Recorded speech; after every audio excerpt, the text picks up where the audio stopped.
that's one of my favorite exercises. I call it the Webcrawler. It's actually deceptively simple in terms of fingering. It just goes 4, 3, 2, 1, 2, 3, 4, 3, 2, 1, 2, 3. Just moves back and forth between your pinky, from your pinky to your index and back. You can play it anywhere on the neck, but here I'm starting with my pinky on the 5th fret of the D string.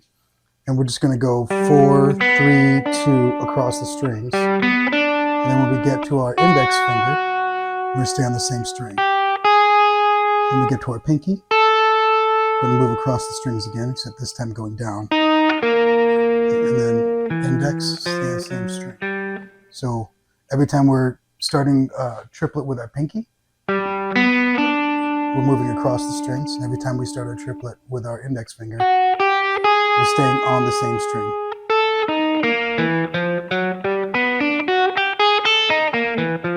It is counted in triplets. It's easiest to count in triplets. 1 triplet, 2 triplet, 3 triplet, 4 triplet, 1, 2, 3, 4, 1, 2, 3, 4, 1, 2, 3, 4.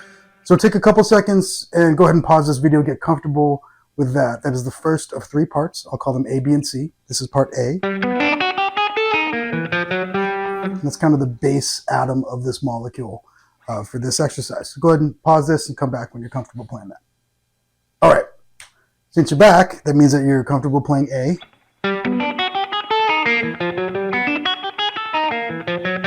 Which in and of itself is a pretty good warm-up. But I wanted to add position shifting to this. So when we get, after we play through A once, we'll add B, which is almost the exact same thing. Again, we're adhering to that same fingering. Just moving from your pinky to your first finger and back. But now every time we get to our index finger, we're going to introduce just a gap of 1 fret.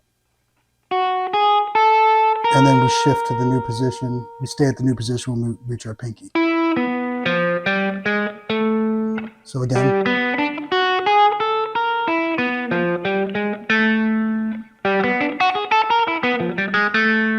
And then we'll add B after A.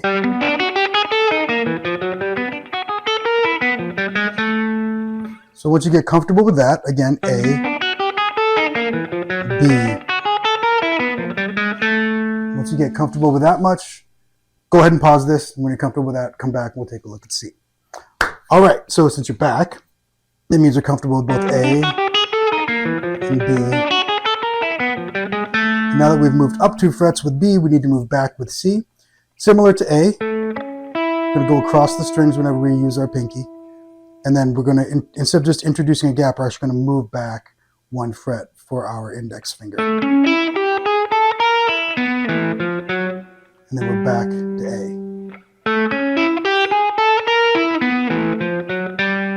A. So on our way up with B, we're introducing this gap.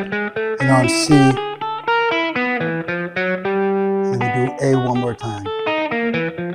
So it's A, B, C, A. A, B,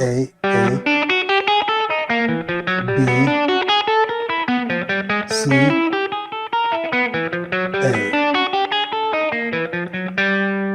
Once you can put all of those together, take your time with it. Go ahead and pause this. Take your time with it until you kind of get the dexterity together. We'll come back. We'll talk about next steps and how you can open this up to be a bazillion exercises if you really want to. All right. So since you're back now, you can do the whole exercise. The next thing I would say is try to add some feeling.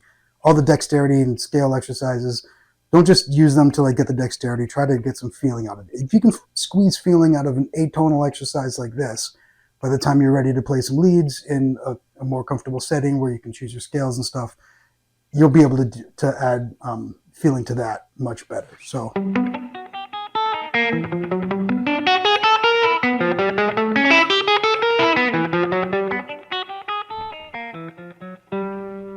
Just try adding a little bit of feeling to it. I'm not going to make you pause it here to practice that, but you probably should. So if you're still sticking around, let's talk about how you can take this and take it to the next level and the next level and the next level. First thing, you can play it anywhere on the neck.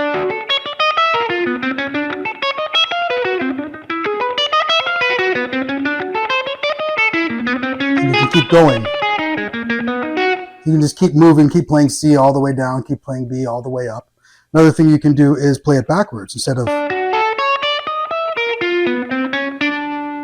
where you move across the strings with your pinky and stay on the same string with your index. You can play it backwards and stay on the same string with your pinky.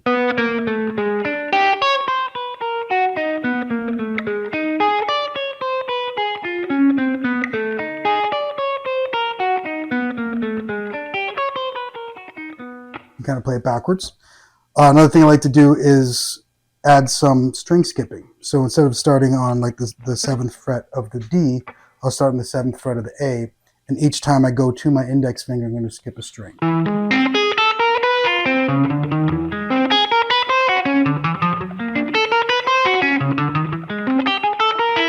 And you can keep going down, keep going up.